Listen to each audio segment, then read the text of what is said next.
Quick disclaimer, I'm not going to be talking about gear, stats, nodes, or any kind of requirements for any of these bosses. I encourage you to learn the mechanics and try them out for yourself and see if you can do them. Hilla is going to be one of your first weekly bosses. Hilla's first major mechanic is going to be a map wiper that will instantly kill you if you are not standing in the protective dome that she spawns. The game will give you a warning every time this is about to happen. A related mechanic is the totem she summons that constantly pulls in your character and threatens to keep you out of the bubble. Simply take a second to kill it and you have nothing to worry about. Hilla also summons numerous adds during the fight that you want to keep down to a minimum. They don't threaten your HP, but they do threaten to heal Hilla for a monstrous amount of health. You'll know Hilla's about to start healing due to another warning message on your screen. She also gains lifesteal on her attacks against you, so now is a good time to dodge attacks like her pillars that maybe you were ignoring before. The last life-threatening thing you're going to want to watch out for is her reflect. When you see the red barrier, you'll know the reflect is about to follow, and a very short grace period where you will not be punished for attacking her will trigger. Empress Cygnus will likely be the next boss you try to take on, and the major mechanic of Cygnus that you're going to want to look out for is the beams. The beams have two different attacks, not to be confused with the two different sizes. The first and most common is going to be the random pattern you see here on the floor. They deal 100% damage, which is going to instantly kill you regardless if you get hit by the big or small. The full map version, on the other hand, only does 90% of your HP and only has one safe spot throughout the map. And of course, as with most old school MapleStory bosses, damage reflect is going to be a present mechanic. You will have the small window and grace period where you can attack and be safe, but that will end shortly and you will one-shot yourself. She also likes to on occasion polymorph you into a pig for 10 seconds. While Cygnus summons many adds throughout her fight, the only one you really need to concern yourself with is Shinsu, which you see on the screen here. While Shinsu's alive, it can cast a barrier onto Cygnus, making her invincible. So kill Shinsu, dodge beams, and Cygnus is a relatively easy fight. Pink Bean.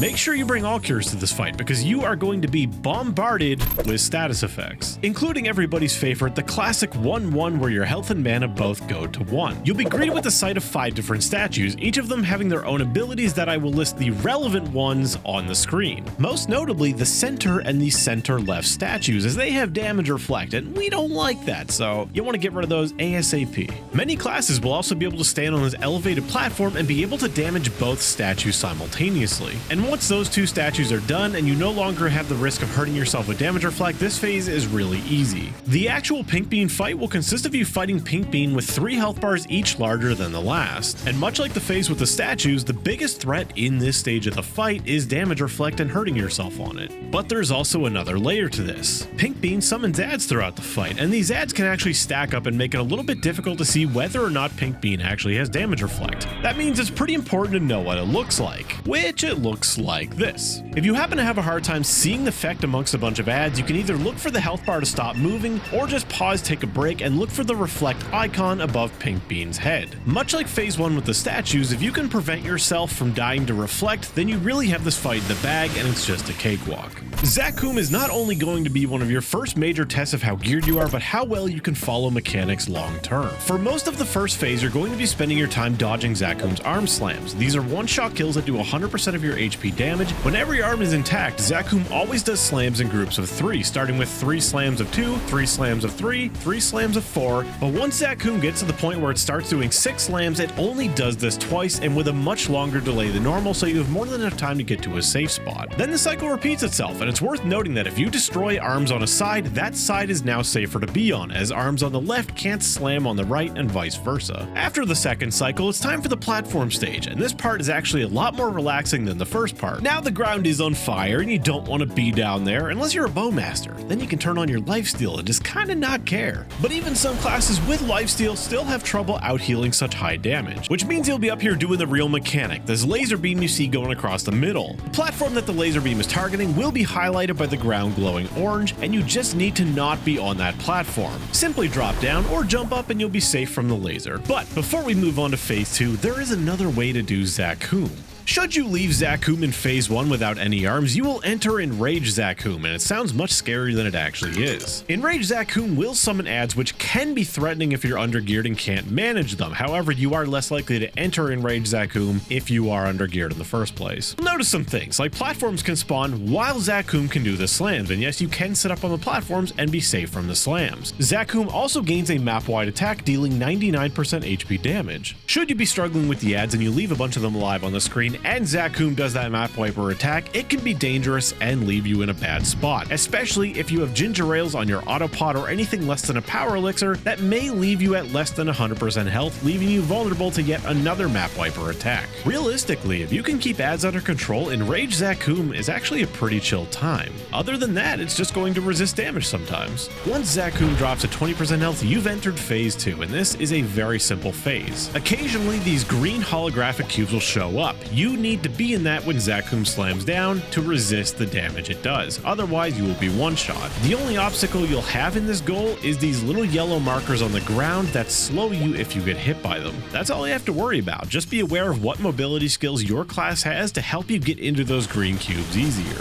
Princess No is more of a fight that tests your patience more than any actual mechanical skill. The stages leading up to the Princess No boss fight themselves, well, they suck. The whale can only take 10 damage at a time and happens at the very beginning, meaning if you have some kind of cooldown that makes you do more lines, I would recommend you maybe pop it just to speed this whole process along. And if you're lucky, that cooldown will last long enough to help you out on the next stage as well, where these ads have a similar effect to the whale, just without the annoying teleportation. The electric eels on this stage can actually pack quite a punch with their body hits, so if you are a squishier class such as some of the thieves, some of the archers, I would recommend maybe avoiding touching them. On this stage, you'll find the mini-boss Miroku, who isn't very threatening but can imprison you and potentially one-shot you if you're standing on the same platform.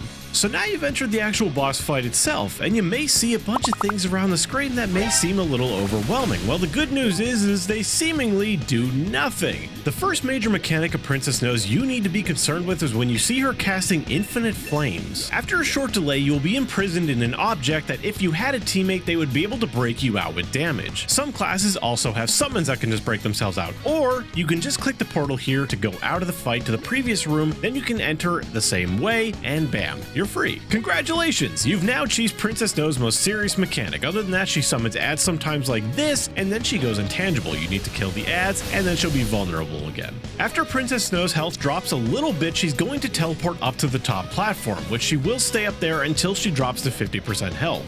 At that point, you're going to enter the next phase of the fight, where Princess No is going to drop back down to the bottom and basically just keep doing the same thing, just slightly doing more damage to you and poisoning you for strong damage over time. Now, much like the electric eels in the previous phase, this fight does run the risk of one-shotting characters with really low HP counts. Now, this used to be a staple of MapleStory way back in the day. Tankier classes could have a much easier time bossing because percent HP attacks weren't the norm yet, and JMS bosses such as Moriran Maru and Princess No, they're very much relics of those times. So there you go, fun little fact about how bossing in MapleStory used to be. Night Lords used to get one shot. You needed a Dark Knight to give you a hyper body to even function. Von Bon is a unique fight as one of his major mechanics is about manipulating time. Throughout the arena, you'll see two different clocks spawning, black and white. Depending which one the boss Von Bon is standing in, your time will either increase or decrease. The black is the one you ultimately want him to be standing in, as it gives you more time to fight him. And since Von Bon frequently disappears and reappears on top of the player, it's rather easy to manipulate where he's standing. Von Bon's most basic attack is a melee swing that can stun the player. The first real threatening attack is the energy ball. This will do 100% of your HP and damage, and you can either dodge it by ducking or jumping it. I would personally recommend jumping. After losing about a quarter of his health, he'll gain two abilities. First, he'll summon a shadow clone of you. After a short delay, you will be teleported to it. Whenever he makes a clone of you, your ultimate goal is to be on the opposite side of him that your clone is on. You can also take an extra precaution here and try to make sure that whenever he makes a clone of you, you are always in mid-air. That way, if you get teleported, you won't get hit by his next attack, the ground slam. His ground slam and his energy balls will always be done in a pattern of firing two energy balls and then a slam. By knowing this pattern, you won't be as caught off when he does his slams. When under about 40% health, Von Bon gains yet another mechanic, but this one is very simple. Von Bon will jump up in the air, retreat to a shadow realm, and you must go into a portal and follow him there. Inside, you're going to take a constant dot, but all you need to do is kill the shadow version of Von Bon, which is very weak, and you'll be teleported out to a stunned Von Bon. You might also notice that at this point in the fight, the clocks have stopped spawning and you are stuck with what you had.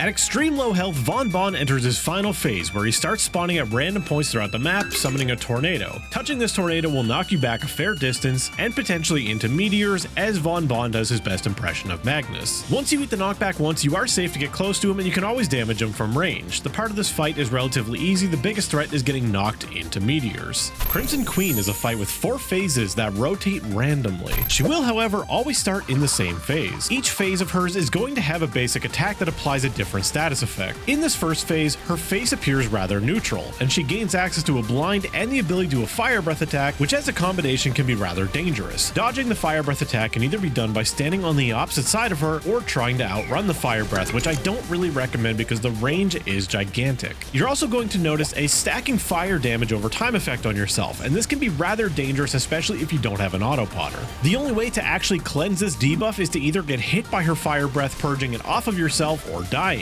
and it will persist even beyond this phase. In the Winky Face phase, she's going to summon hearts throughout the arena that do 50% HP damage. With an autopotter, they're nothing to worry about. The real mechanic to be afraid of here is when she summons this mirror. When you see this thing, it is your top priority to destroy it. Stay out of her melee attack range so you can't get sealed, and kill it ASAP or it will seduce you, instantly killing you and healing her for a huge chunk of health. Her next phase is the Bleeding Tear phase. In this phase, she's going to have 2 threatening mechanics. First is this red shield, which is a damage reflect. You'll know she's casting this when she puts her hands up in a praying motion. And yes, much like most reflects, this is a very dangerous reflect that you do not want to mess with. The other mechanic you need to avoid in this fight is when she puts her hand up like this with the black ball and inflicts you with an advanced zombify. But you can here as will this off of yourself. The last of the different phases is the Smiling phase. During this phase, she's going to summon these black area of effects on the map, and when you're in it, it will suck you towards the center of it. She'll also have this attack where she tries to vacuum you in towards her, and if you touch her front during the attack, you will instantly die. You can walk against it, stand in the black area of effect to help it pull you away from it, but sometimes you will need to influence it, or you can stand on the other side of her entirely and be safe and attack her at the same time.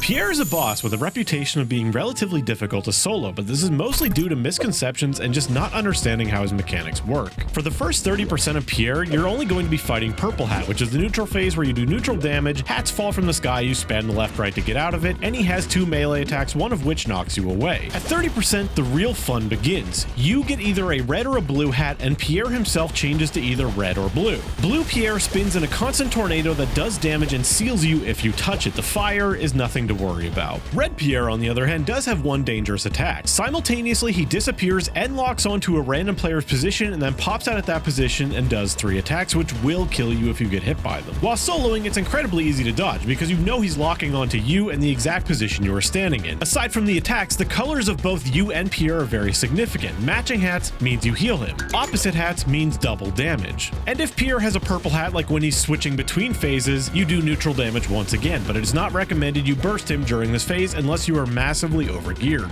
Here's where the trick to soloing Pierre comes in. At 30% health, Pierre will split into 2 different versions of himself, both red and blue. But the thing is you are only going to have 1 type of hat. This makes doing the fight properly the way it was intended solo extremely difficult, because you also need to kill both of these versions within seconds of each other, otherwise the other one will respawn and the fight will just go on and on. So you went over 30% and they split. What do? You can reset the fight by killing the one you actually can deal damage to and healing the one that is still alive back over 30%. Alternatively, you can leave and just come back. What you want to do to avoid any of that is get Pierre down to as close to 30% health as possible and then get ready to burst him. Then you want to wait to get opposite hats and immediately start bursting him. You can bind him if you want. Do not wait to bind though. Regardless of when you bind, he will switch if he was meant to at that specific time, cutting the bind short. Be vigilant. The moment you see opposite hats, pop your cooldowns and start to burst. Chaos Vellum is going to be one of the first true tests for many players. And for as frantic as this fight may feel at times, I actually believe it is a fight of patience. The most important mechanic you need to concern yourself with in this fight is the falling rocks. The little red circles that get marked on the ground, a rock falls down and it stuns you. The rock itself does no damage. However, it poses an extreme threat to your life in getting you hit by attacks that do.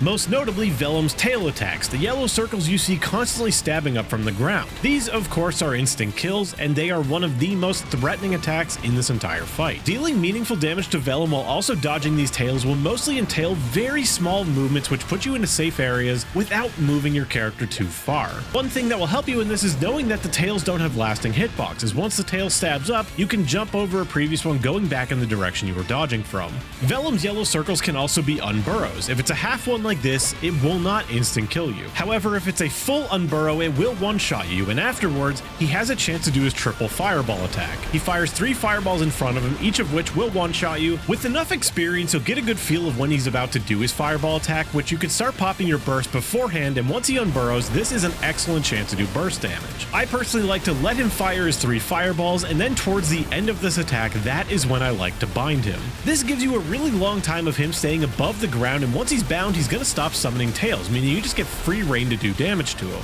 When Vellum's health is below 60%, his half burrows have a chance of being his lightning attack. He spawns green lightning strikes around the map, which put a little damage over time field on the floor. The real threat from this attack really comes from the green damage over time effects hiding his tail and just getting you hit by a surprise attack. Other than that, it's basically free damage. Eventually, Vellum is also going to start burrowing. He's going to either go to the far left or far right side of the map and then fire a map-wide laser across the screen. If you get hit by this, you are going to die even if you're a paladin. But you really do want to be under him because it's another chance to do free easy damage. The last attack Vellum can do is a very easy one to dodge. A very large yellow circle spawns and he unburrows and burrows again. This will one-shot you, but it's really easy just to get out of the way, and you can even hit him a little bit for like a half a second. Magnus has a reputation of being a very difficult boss. While his mechanics may appear unfair, and in many ways they are, he actually can be cheesed quite easily. I'm not gonna sit here and say that his mechanics are easy, because in reality it's a cacophony of bullshit. It's also worth noting that at the time of making this video, the Magnus fight is about to be nerfed, but it isn't yet. But everything I'll be saying will be relevant, it'll actually just be easier after this. Most notably, there is a non-stop barrage of meteors, to which the medium-sized one will at least soon be nerfed in hard mode.